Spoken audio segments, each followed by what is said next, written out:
Hello, students, and welcome to week 13 of the class. This week, we are going to be reading together the play A Streetcar Named Desire by Tennessee Williams. Tennessee Williams is certainly one of the greatest Southern writers. And this play has a special place in the heart of many Louisianans in that it is set here. But it is a play about the changes in the South, among other things, that we have already discussed. And one of the things that surely is true by the time that the play is written in the 1940s is that the world in general is being transformed. And also, after World War II, the South is being transformed. Many would say very much for the better. It is more inclusive and integrated. The class system is less rigid. The world of barn burning by William Faulkner that you read earlier has largely receded to a more cosmopolitan attitude, particularly in the cities, which is not to say there isn't plenty of injustice to fight at that time, but rather there is a change in that direction. The play is also about the complications of sex and madness.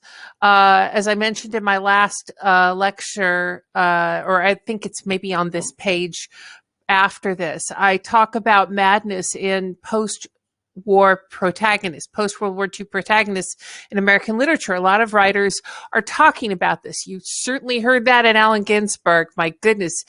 Howl is just a list practically of reasons a person might go crazy after World War II.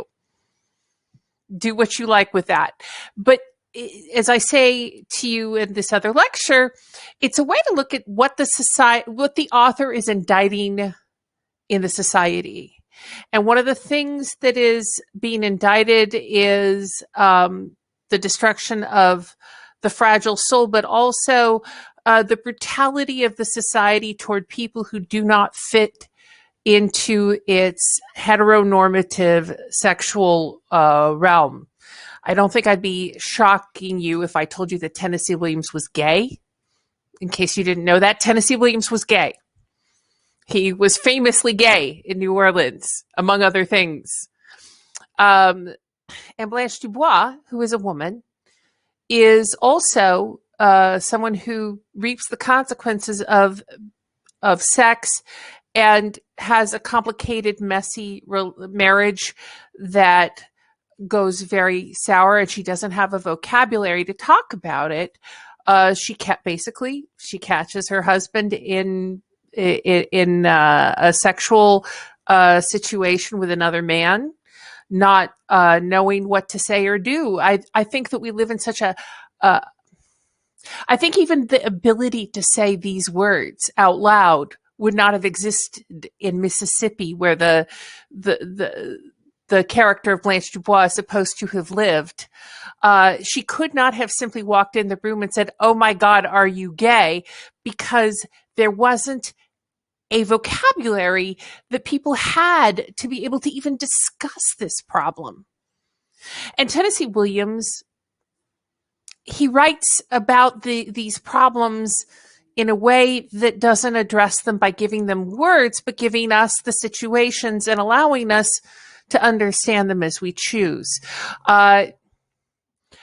Repeatedly in Tennessee Williams' work, we see the brutality of life versus fragile female characters who are at once broken and magnificent.